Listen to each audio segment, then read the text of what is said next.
Hey guys, welcome to COCBLOK, the Coalition of Craft Beer Lovers of Kentucky. I'm Matt. And I'm Jeff. And we drink beer. We do? Not right now, but we enjoy drinking beer. So we've had a lot of beer to talk about.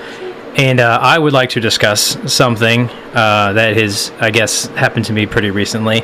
Oh, did you finally, Don't say that out loud. But yeah, I kind of want to give a little history on the history of COCBLOK, the Coalition of Craft Beer Lovers of Kentucky. I have been, a fan of craft beer for quite a while, and there's a lot of websites, kind of like beer aggregate sites. Stuff like Rate Beer that nobody except for you uses, Jeff. Yeah, I'm the only one on Rate Beer. Yeah, there's Untapped, which is kind of like the de facto standard now. It's pretty much all I use exclusively. There's Beer Advocate, which has been a big one for a long time. They're still really popular. And I was on Beer Advocate for a few years. I don't get on there very much anymore, but early on when you get into beer, there's kind of these stages you go through. And starting out, you're in this exploratory stage where everything is just fascinating and everything is amazing and you always want the next best thing, but you're so green and everything that you have is just amazeballs, You just want to get like the next thing.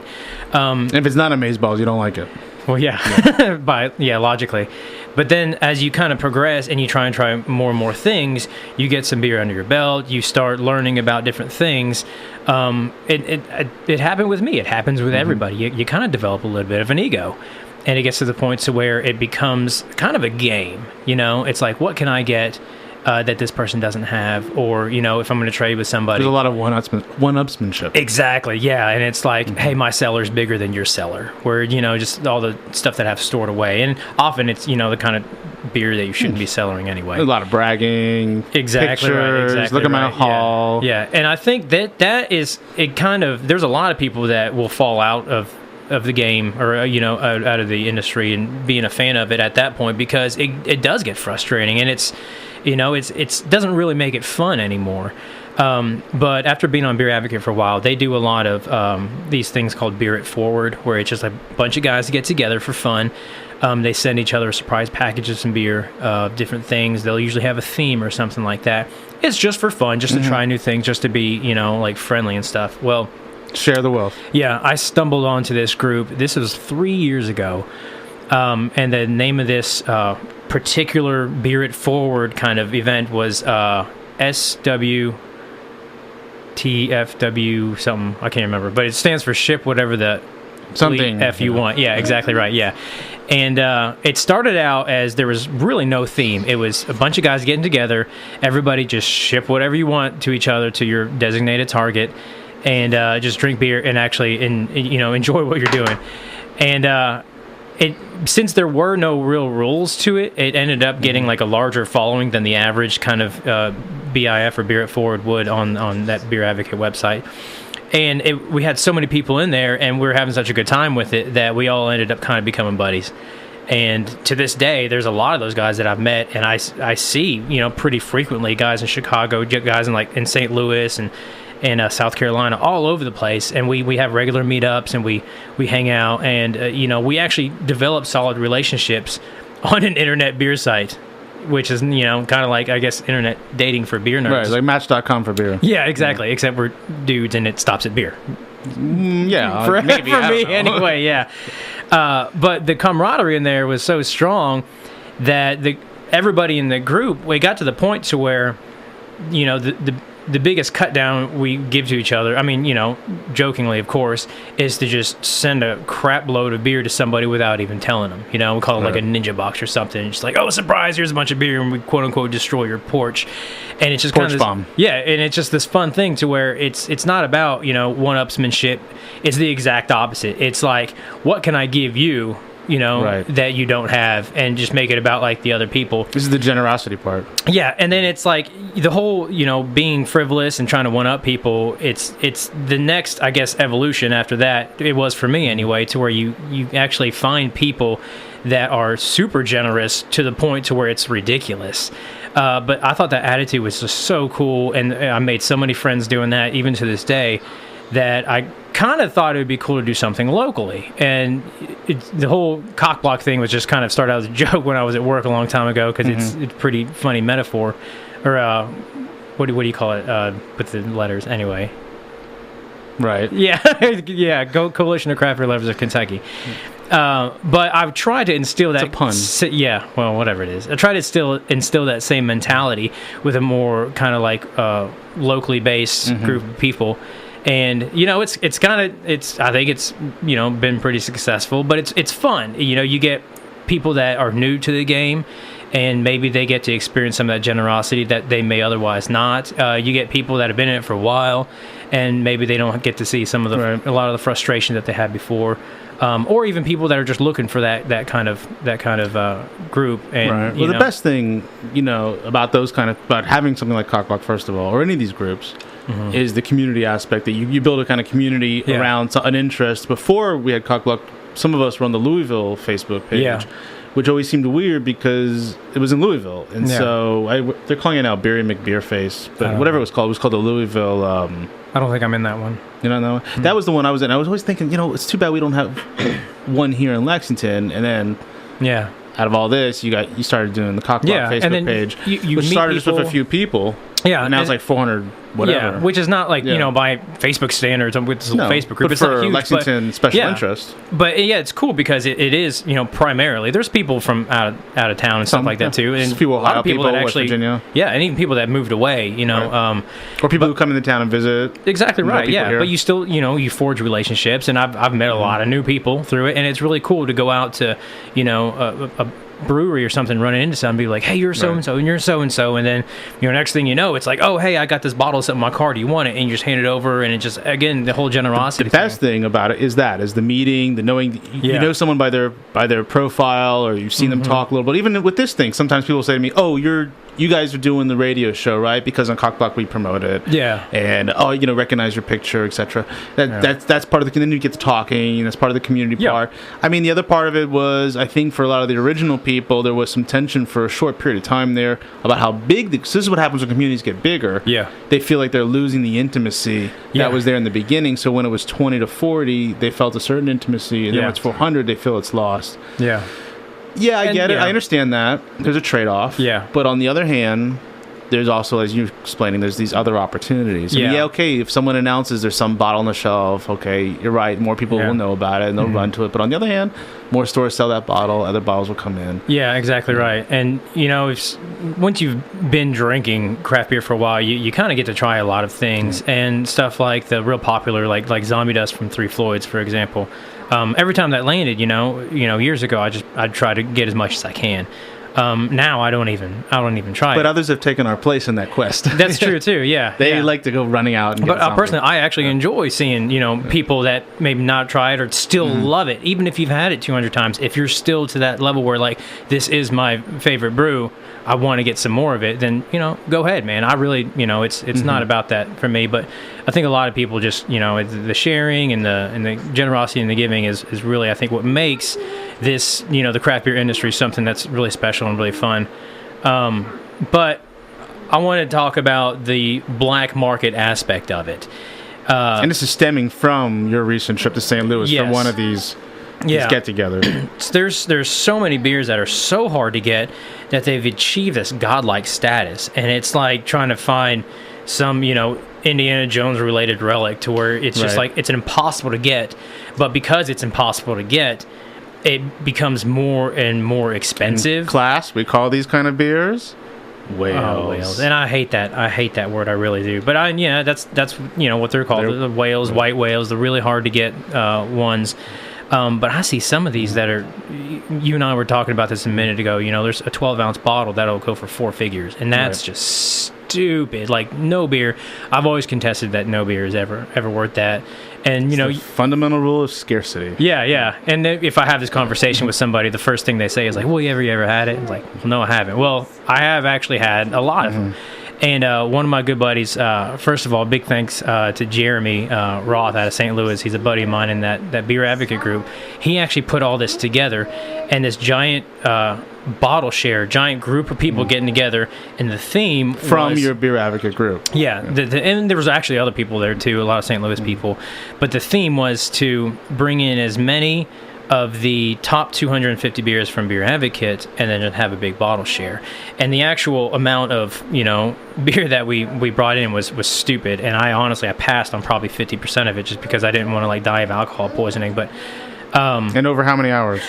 Probably over the course of it was like 3 days. 3 days. Well, no, it was actually 2 days. So it's like all day, 3 days, or it was all day. Little Saturday. bit. Go to the hotel, come back. Well, basically, I go down. We went down Friday, and we went to a Side Project Brewery in St. Louis, which is great. I really don't like a lot of American sours, and they're the exception to the rule. Their stuff is amazing. And we had, and they're associated with Perennial. It's the same spice, right? I think it's not the same place. I think it's the same guy. I thought they were in the same place. They're not in the same place? Mm-mm. Okay. No. Well, the cellar, the Side Project cellar's not. They may be brewed in the same place, but I don't do a whole lot of research about them or research with them anymore, all that much anymore. But everybody that's a beer nerd is pretty familiar with Side Project and the sours. And honestly, as far as the American sour game goes, I think they're probably right up there on the top of the list. There's stuff like Crooked Stave. It's so sour. Well, these are totally different kinds of sour beers. Yeah, and this thing is Crooked Stave a little more acidic, far more acidic most of the time. Yeah. Whereas Side Project a lot more nuanced and saison-like. Yeah, it's a lot more balanced, but it's still very full, full body, very flavorful. So, we went down there Friday. We spent a few hours there, and then we did like a preliminary kind of bottle share at this girl's house. And she had this rooftop kind of apartment patio where we're overlooking the St. Louis Arch. Oh, cool. Yeah, it's so cool. And her name's Angie. Big shout out to Angie too for hosting that. But we had that was just kind of like a fun night. And honestly, some of the best stuff that I had was that night too. I actually brought some mead, some of that Superstition mead. Oh wow! Yeah, I'm a big meat junkie now. Yeah, I bet some people really enjoyed the. It was one of my favorites of the weekend. And it's I don't know. You didn't bring that Viking mead? What was that called? Viking's blood. Viking's blood. No, that's like a shelter here, I think, pretty much. But that lasted all night. And then the next day was the kind of the big, the themed share at Jeremy's house, and that started. I got there at 2 p.m. People are already drinking. Oh yeah, people had started like 9 a.m. Right. I think, and I think they ended up passing out somewhere before. How many bodies do you have to step over at the end of the night? I don't know. There's one of people are passed out in the bathroom. One of my buddies, Marco, he was out in the front yard hacking his guts up for like an hour. He said it was food poisoning, and it right. Yeah, we believe you. That to me. At a tasting like that, I mean, let's not just hanging out and getting wasted. This is a tasting where you're drinking things that maybe you'll never get a chance to drink again. Yeah. And you're throwing it all up in the yard. Yeah. I feel sad about that. Yeah. Well, you get to a certain limit, and that's why I passed on a lot of stuff. But I would just be doing 1 ounce pours. That's what I do normally, anyways, when I'm at a tasting. That is what we do. And there were so many people at this one. Like I said, I think it was probably about 40, give or take. And this is actually really. This was the perfect way of doing it. It was so organized. Like, I was surprised how organized it was. He had what he called a quote-unquote bottle master, and there was two guys, Jeremy, another guy named Jose, and they were the only two guys pouring beers. That's cool. Yeah, so it's like if you want something open, we have like an assembly line kind of deal. You throw it in the fridge for like a few minutes to kind of get That's right, because the fridge can't hold all this No. stuff. They probably had to throw all their food away. And they just have like a line of bottles. They pick it, pop it, and they go around, and you would more or less make sure everybody got a pour. There's a lot of stuff that that people would miss out just because it's so hard to get everybody, but they did a good job of like finding everybody, and everybody that needed beer to get them beer. But it kept it a lot more organized, and it was just much easier for the flow of everything rather than everybody opening whatever they want. Some people still open kind of random stuff here and there, but so the really rare, hard to get beers, stuff like Kentucky, brunch breakfast stout from Toppling Goliath. Right. There's actually 12-ounce bottle. 12-ounce bottle. Was it just one bottle of that? Yeah, there's just one bottle. So maybe 15 people tasted it. Well, what they did, and they did this with like 4 or 5 bottles, the really hard to get stuff that was really sought after. They actually did a lottery, and I thought this was a very smart idea. Fair. Yeah, it's extremely rather than hovering around the bottle waiting for it to get open. Yeah, not everyone's going to get a taste of a 12-ounce bottle. We got 40 people there, so they had just like this sheet. Everybody put their name on it. They did a random number generator. If your number got called, bam, you got it. Fair enough. And with that 12-ounce bottle, I don't know how many people. But you got called. No, I didn't get called. Well, and this is again goes back to the whole generosity of the people that were there. Everybody that actually won, they just shared it with everybody. Yeah. So I was sitting outside, just hanging out, drinking something else. And this is actually a funny story. Some girl's name got called. And that guy I was telling you, Jose, who was the bottle master, came down. And he's like yelling her names, like, "Where are you?" And somebody was like, "Oh, she's out in the yard hunting Pokemon." Yeah. So he had to go and search through trees to find her, finding Pokemon. She's like, "Hold on, I got one more to catch," or something like that. So she actually almost passed up on KBBS. That's very tolerant. You think you snooze, you lose, right? Yeah, you're not around, forget it, man. She's like, "I'm level 20 something or whatever." I don't know what all that means, but no, I was sitting outside, and the guy actually came out with one, and there's 3 or 4 of us sitting out there, and he was like, "Y'all want some?" And we just shared it, Yeah. And he had a good, 2-3 ounce pour, and it was nice. So I got to try it, and it was really like good. A stout. It tasted like a stout. Right. I'm not gonna say it was not good because it was fantastic. Is it four figures for a 12-ounce bottle good? Hell no. There's so many great beers. So many amazing beers. And some of them are these really hard to get beers. Some of them are these whales. Yeah. Are they worth, as you said, 4 figures? No. I would gladly pay Avery. Mm-hmm.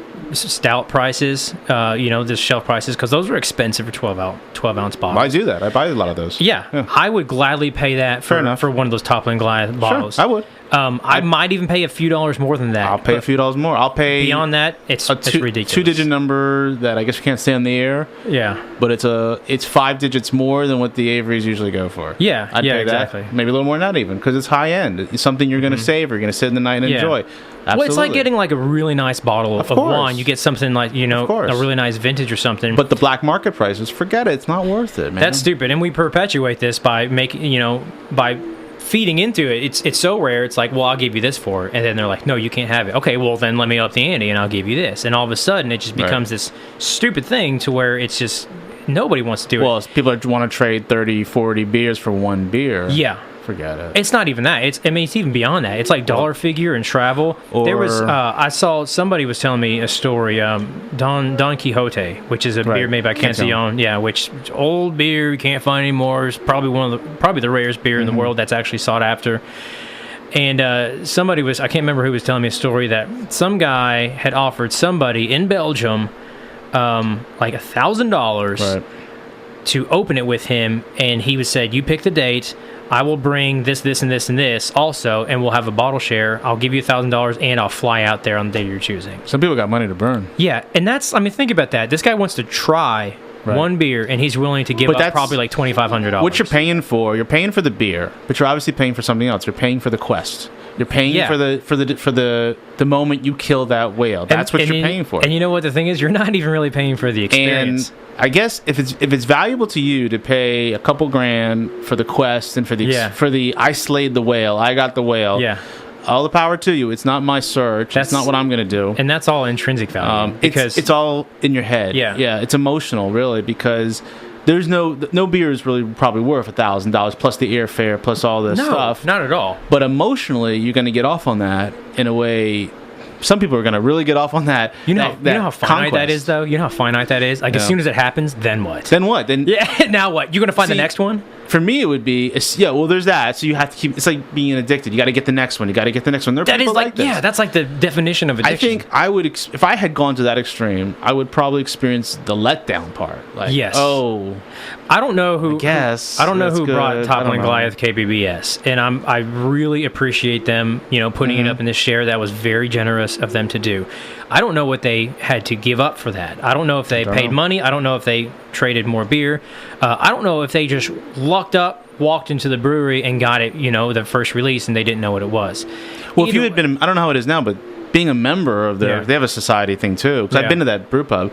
I need to go there, by the way. And I know that when I was there, I saw people picking up their bottles, so they had a membership, so they weren't paying that much. They were just a member, and it came with the membership. Yeah, but if I was one of these people that had gone that far out of their way to acquire something like that, that's generous. And then once I've had it, if I was that guy, I would be so pissed. I would be livid that you gave it away at the bottle shop. No, that I realized how much I actually gave up for that. Again, I don't know what he gave up, and maybe it was worth it for him. That's extremely generous. On a much smaller level, there are beers sometimes I'm not that kind of a hunter, but there are beers I've come across finally, either through my own trading or purchase or whatever, or just through shares. And sometimes it does feel like, it was all right. It wasn't, and they're not even at that level. That it's that was fine. I enjoyed it, but it wasn't, or maybe it was a total letdown. Yeah, the format of that bottle share over the weekend, which again was a super fun event.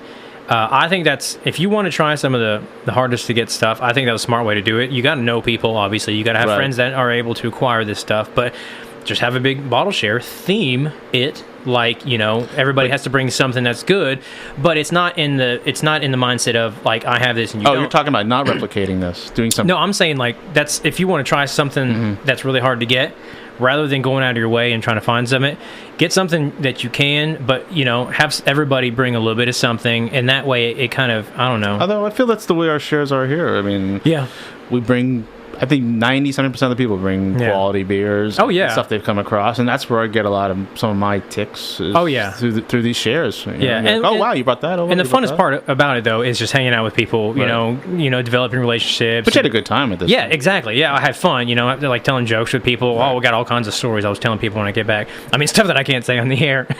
But yeah, exactly. But I looked over the list, okay, the Beer Advocate top 250 beer list, and I just kind of glanced over it before I came in here, and I can say, without a reasonable doubt, between last weekend, years past, I've had probably over 90% of the beers that are on there now, and I can say beyond the shadow of a doubt that those really hard to get beers, none of them are worth the price of admission. So before we go to a little break here, what were some of your highlights?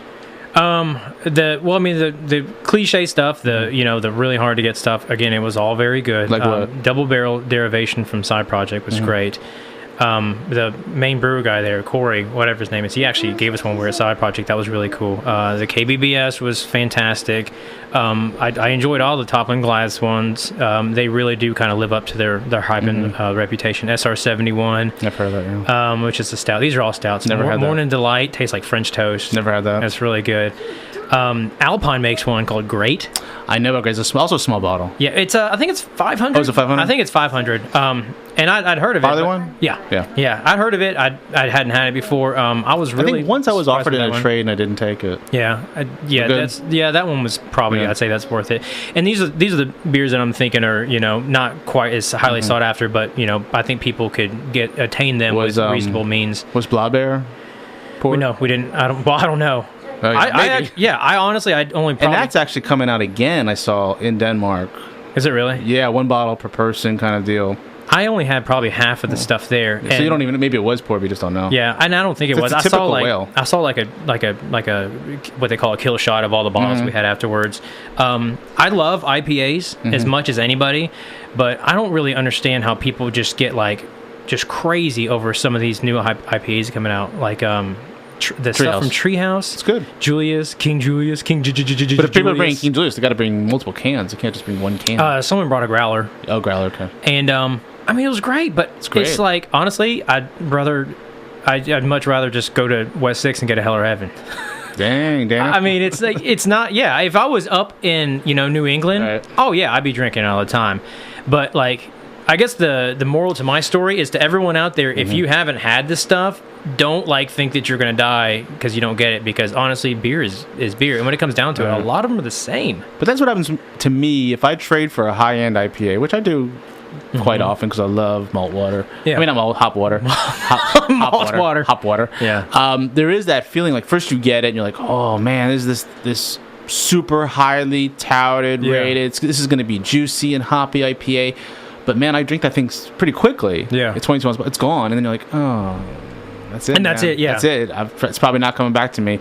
And for me, there's always a little bit of that letdown after I go through the beer. Every hard to get one that I can think of up to this point, more or less, I've pretty much had. Even over the weekend, we had King Sue. We had like 2 or 3 different variations of Pseudo Sue from. This is just a nerd fest. Yeah, exactly. And all the Treehouse ones, all the Trilliums and stuff like that. I'm happy, getting some. What's the? I'm distracted by Minecraft over here. We have a special guest in the studio today who's not on the radio. He's going to town on some. He's killing a bunch of bunnies on Minecraft right now. Minecraft, which right to him is my 5-year-old, and he just what he loves about Minecraft is just killing. Yeah, he just wants to kill things. He's got diamond armor and a diamond sword. He doesn't want to build anything. He wants to kill it. Now he's invisible. Right. Well, anyways, take a break. Let's go to a break. You're listening to COCBLOK, the Coalition of Craft Beer Lovers of Kentucky, on WLXU 93.9 FM. You're listening to COCBLOK, the Coalition of Craft Beer Lovers of Kentucky, on WLXU 93.9 Lexington Community Radio. And you've been listening to the wonderful, eclectic sounds of my hero, Mr. Frank Zappa. Oh, I thought you were going to say me. And my other hero, Mr. Frank Zappa.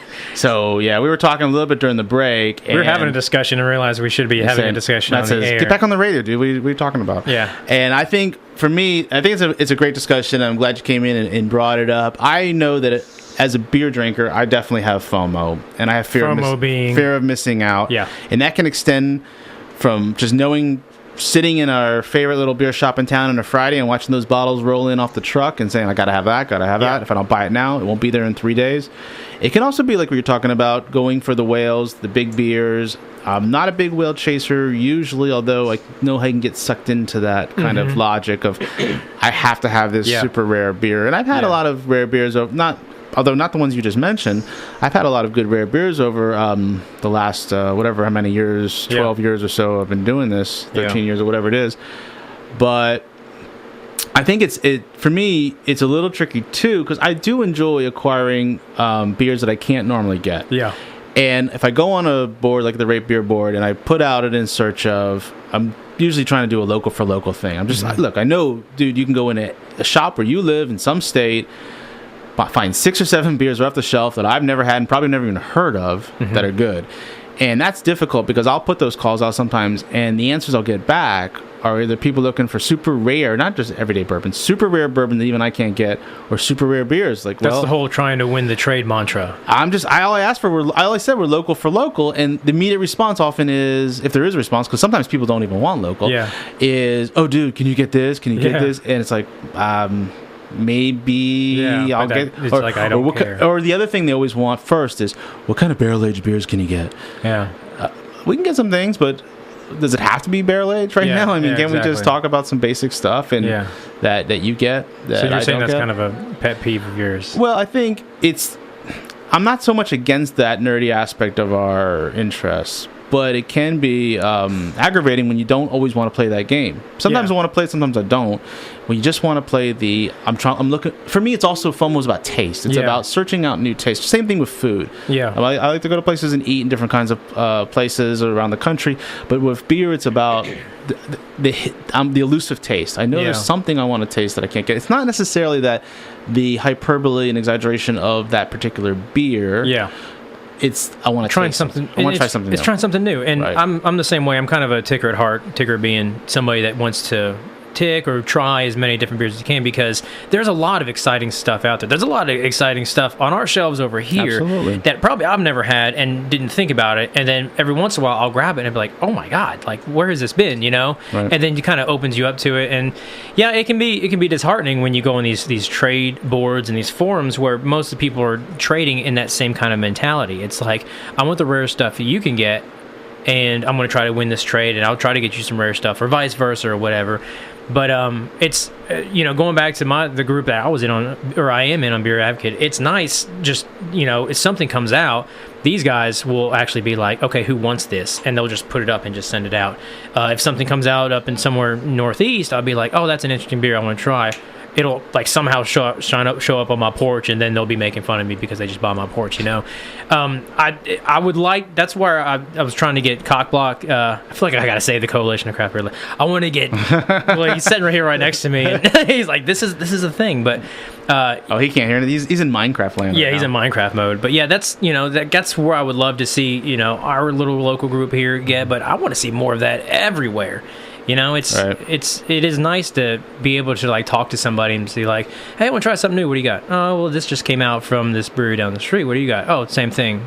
Something like that. You want to do it with just stuff available in the local market? I'm just saying, like, what you're looking for in a trade partner, people that are just want to pull some stuff off the shelves. Like, I think we need to see more of that. Oh, yeah. I've got a few partners like that where it's just, okay, is it time to trade? Yep, it's time. Okay, I'll get a box out to you. And we don't even say what it is we're sending. I'll just get a box out to you at a certain period of time. I got a buddy in Texas. Yeah. He actually works for Sierra Nevada now, and we have a 12-bottle shipper that we don't even predicate it with anything. It's just like it'll just show up and be like, hey, there's some beer, and 6 months later I'll fill it up, I'll send it back to him and be like, surprise. For me, it's the opposite of that moment in Monty Python Life of Brian. You gotta haggle. I don't want to haggle. Just go get $50 of this, $50 bucks worth. Right. I'll get $50 worth. Of course, there'll be probably more than $50 worth when we say that. Yeah. And we always have to, because we're always one-upping each other in how generous we are. Yeah.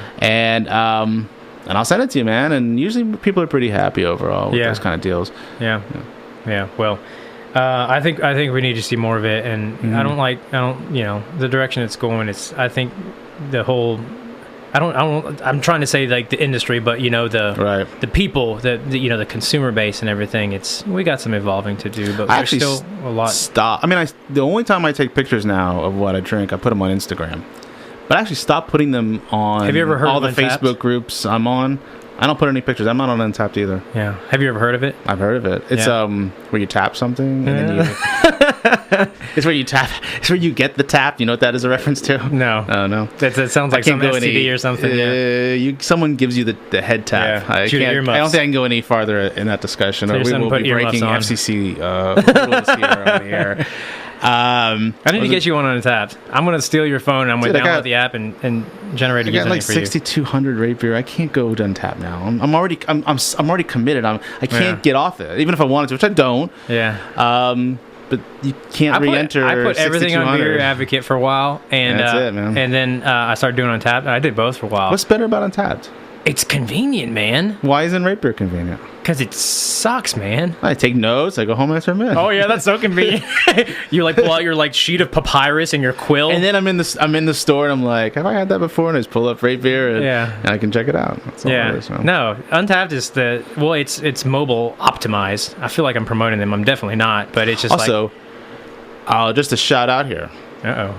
On September 30th, as part of craft writing at craftwriting.as.uky.edu. Register now. Joe Tucker of Rate Beer will be here giving a talk with a lot of other speakers. That's a lot of dots.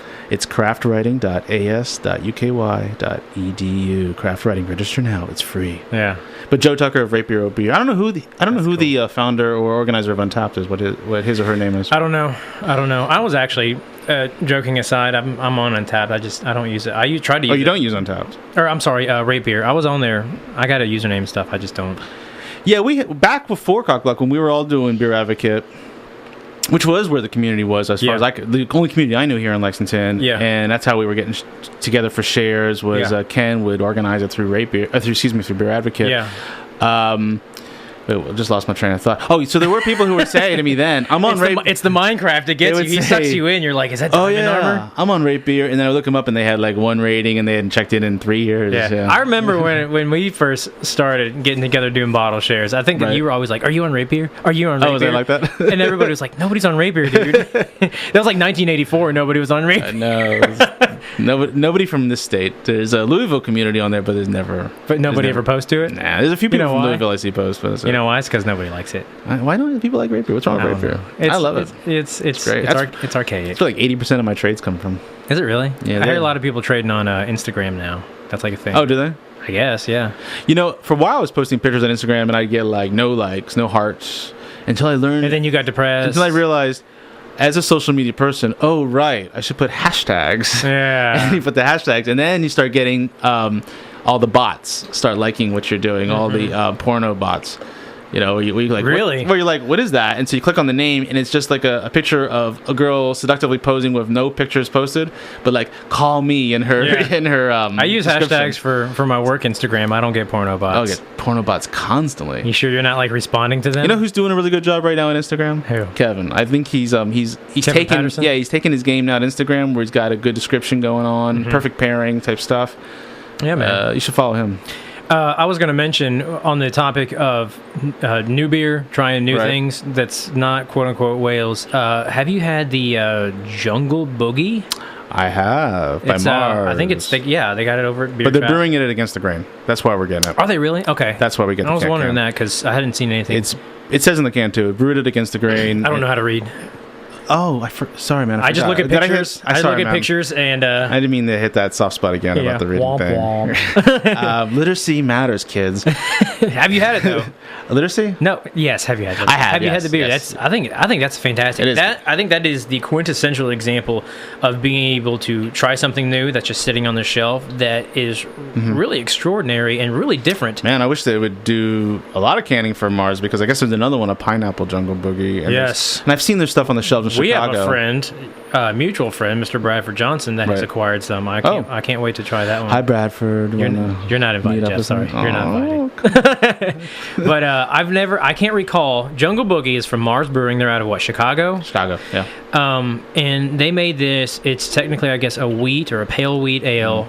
It's kind of hoppy. It's brewed with tea leaves, with like Rubio's tea or Something like that. Rebo's tea. I can't recall a tea beer that I've ever had. Honestly, I don't think I've ever had one. Maybe. I'm sure there's probably some one-off that I inadvertently like tried. Actually, I think I have, tea. but I'm sure not I coming to have. mind. Oh, there was like Yeah. Stone did a Japanese tea. Well, there you go, right there. I remember But, that was the green tea one. I did not like that. No, but this one is like so well balanced and fantastic. Yeah. It's one of the most refreshing beers I've ever had. Jungle Boogie from Mars, and I think I prefer that from. You guys, it kind of depends on the day, but I take that over Zombie Dust some days. I was over at I was having a beer with my wife at Trap on last Friday. Yeah, I went to get the Deschutes anniversary. It was still left over from Tart 10. No, that's it was Victory. 28. Deschutes 28. You're talking about the Black Butte? Butte. The Black Not Butte. black butt. Black right, butt. Judah, butt. Your dad just said butt. Did you hear that? Tell him to lock it up. Say lock it up, Dad. That's his favorite word. Butt.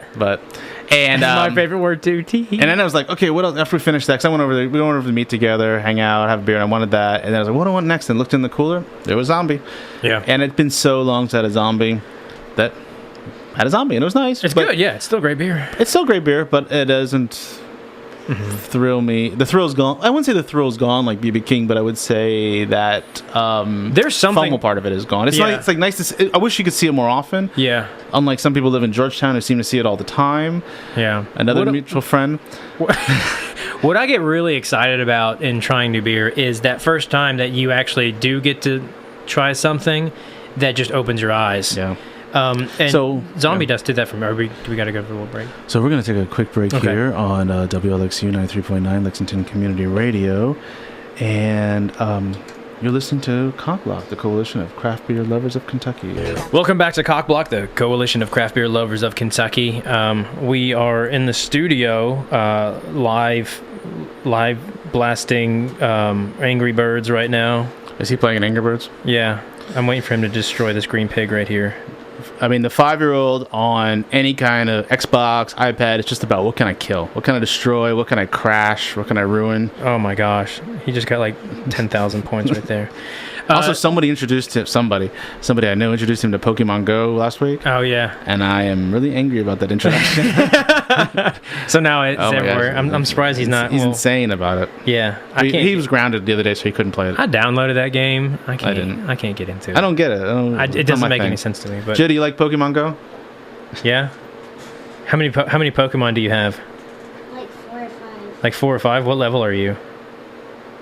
That's awesome. Okay, he's in the He's zone in right Angry now, Bird yeah. zone, man. Anyways, we're talking about experiencing beer, finding these hard to get whales versus find stuff on the This shelf. show has just flowed with. Flowed. I mean, it is the Yeah. topic is just taken over. Except when you talk about rate beer, because nobody wants to hear about that. But I was saying that what I really like And is vegan food. vegan food. Yeah, God, you talk about vegan food again, I swear. But I'm gonna make some vegan food tonight, probably. What are you going to make? I don't know. I don't care. Stop talking.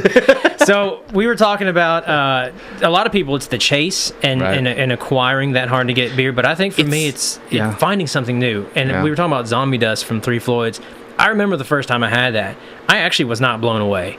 This was right when Citra hops first came out. They were like, I guess, was that the first beer that used Citra hops? One of them. That I don't know. Very early on, was not packaged. It was draft only. Right. Beer Trap gets a keg of this stuff. They put it on. And this was years ago, and I just tried one. I was like, that was pretty good. And Kevin, I remember he was asking me these questions, like, what do you think of that? I was like, it's pretty good. He's like, they use Citra in that. And I was like, I don't know what that is. He's like, it's this brand new hop. It's going to be the hottest thing. Everyone's going to be using it, and it tastes amazing. It's like, eating a grapefruit. And I was like, yeah, it's pretty good. I didn't think about it anymore. Nobody was even talking about it. It was not a big deal. I think it was maybe 4 weeks later, I got like the Ashy Larry itch. I'm just kind of like, what was that? What was in that stuff, man? I want to try to get some more of that. And I'm sending Kevin messages. Yeah, I was like, do you have any more of that Zombie Dust? He's like, no, man, I haven't seen it in a long time, because it was a one-off back then. And I was just like on the lookout for it. And I was like, I don't know what it was about that beer. It took me like 4 weeks to come around to find it, and it finally landed again in the trap. And I was just like, oh my god, this is amazing. So it was this kind of like progression for me until like I discovered it. But I remember when it started to hit me, I was like, this is an amazing product. You know who I blame for all this searching for beer and this quest for beer, and I gotta have this, and we gotta get this over here? Yeah. I blame Smokey and the Bandit, because that's what this movie was about. It was about smuggling a rare beer from Texarkana, Texas, back to where were they, in Georgia? That's hilarious. And I don't think I've actually ever seen. I'm embarrassed to say I've never seen Smokey. First of all, two problems. The beer they were smuggling. What? It was Coors. Second of all, because you couldn't get Coors on the other side of the banquet beer of the Missouri River or something like that back then. The other thing about, and this is my forthcoming book as well, is beer. Texarkana is a dry county, so you wouldn't have been able to get Coors anyways in Texarkana, Texas. So it's a lie. Then that's not true. Yeah. But this whole thing, was Coors was one of the original smuggling, trading kind of beers that you couldn't get it on the other side of the Missouri River, the Rockies or whatever, and people wanted their Coors. Yeah. So that shows you. I think that's symbolic about FOMO and searching out stuff, that your fundamental observation of today is your Coors of tomorrow. You know what I'm saying? Do you want to know which? We had like 4 or 5 of those fundamental observations at the show. That's another one of the newer FOMO really beers last year or so. But what was like that around here in real life was I don't know if it is anymore, but Yingling. Yeah, well, it's still not available in most states. I remember when I was working at Bar Louie years ago, there were people that would go crazy over Yingling because we couldn't get it here. And this was I wasn't as big into beer as I am now, but I remember thinking like, you know what? Yeah, man, that sounds really good. At some point in time, I was like, man, I really wish I had a premium Yingling lager. Yeah, right. And then you go up to an hour north, and it's like it's everywhere. Even like Tennessee, they get Yingling. Do they? Yeah, and then you just try it. You're like, oh, it tastes like more beer. Tastes like premium lager. Tastes premium lager. Craft premium lager from a long time ago. That's about it. What do you think of that word premium? Oh, I love it. Premium. It's like import. It's like when you go to a hotel bar and they use the word import to mean Sam Adams. Like, dude, it's not imported. It's from Ohio and a big factory. There's so many words in beer that have taken on premium, completely import. Different names. It's like in the British beers, it's special. Really? Is a big one, and also lots of X's. XXX. Extra special bitter XXX. Are you thinking of the red light district? Because that means something else too. That too. That's where you really went when you went to Copenhagen. Oh, just like 2 or 3 times. Just 2 or 3 times over the course of. Come on, it wasn't like I went every day, or it wasn't like I went all day every day. Just once a day. Just a little bit. You gotta ration it. A man's a man. Yeah. You gotta be a man. Why don't you act like a man? So I guess I need to go watch Smokey and the Bandit, huh? You have to watch Smokey. If you're a beer person and you want to know where all this FOMO, trading, smuggling beer thing, it's Smokey and the Bandit. It's the Coors quest. Yeah. So what kind of beers have you had lately? Well, yesterday was a pretty decent beer day. In the sense of just going out for a few beers. We started at Al's, and what I love about Al's these days is out of 7 beers on Al's bar, right around the corner from the studio, in beautiful Lexington, Kentucky, is out of 7 beers, they've got 4 local, 1 regional, and then Budweiser, right? But that means that 4 local beers on tap. That's great. And volume, and it used to not be like that. No, Country Western Volume 4 was still on over there, which I think, despite what some people think is a good beer. And then the IPA. Yep, last one. And then watch across the street, the Arcadium. and they had a dry ground I hadn't had before, a porter. You've had that porter from dry ground? I think I had it over there. Iron. Yeah. It's the only place I've seen it in town. I forget all of a sudden what it was called. And they had two of the Monarch special hopped, the Pacific Gem Lager and the Mysterion Pale, which I thought were fine. I don't think I had that. My wife ordered the Moody Tongue Nectarine and hated it immediately. Yeah. Because she's like... I don't actually like that one either. It's all right. But I think, she hates any kind of fruit thing in the beer. Really? Yeah. But I thought those were all, great beers. But, I drank so much. I also think on Saturday I had the Blackberry Farms Blonde, that Belgian ale. Okay. How's that? That is a beautiful, stellar saison. Their stuff is very they make very delicate beers. I mean, they weren't even calling that a saison, but to me it was very saison-y. The Belgian style is so good. And yeah, their beers are up there. Some of the better saisons I think in America, top 10, top 12. On a slightly different note, isn't West 6 having a bottle release soon? Or on Thursday, is the Flanders Red? I'm actually excited about that. That one I'm very excited about. I didn't go to the Blue Stallion one on Saturday. You weren't here in town, obviously, so you didn't go. No. But I'll be there on Thursday, I'm sure. I'd like to. Well, all the sours they put out are really good. Yeah. I've always liked West 6 Berliner. And then the one with peaches. I thought the peach one was good. I thought it was really good. The first sour they did, the Sixfold. That was very good. That was good. The bottled. I like the bottled one. I like the peach one better. I actually like some of their draft versions even better. They did like a raspberry one on draft right after that. But their sours are really good. Yeah, they're not overly sour, which is you get like the uplands that just like rip the skin out the inside Cascade of the mouth. Sometimes can be overly acidic. Yeah. But no, they've been doing some good stuff, and so that's I'm excited about that Thursday Flanders Red release at West 6. Yeah. Is that it? That's that's the way it goes, man. Yeah. We've said a lot. Let's go get a beer. Maybe too much. We got to give the other folks some time. Yes, sir. It's not so sweaty today, actually. It's just kind of sweaty today. I've got a little bit of bead on my chest here, but I'm doing okay. I can see it all under your boobs. Can you see it showing through the little spots? You've been listening to COCBLOK, the Coalition of Craft Beer Lovers of Kentucky on 93.9 Lexington Community Radio. Shout out. What? To everyone out there. Oh, okay. And that's not the song I wanted. Let's listen to... that was the song I wanted. I don't know why it didn't come on. You're making this closing very painful. I know. Okay, well, anyway, guys.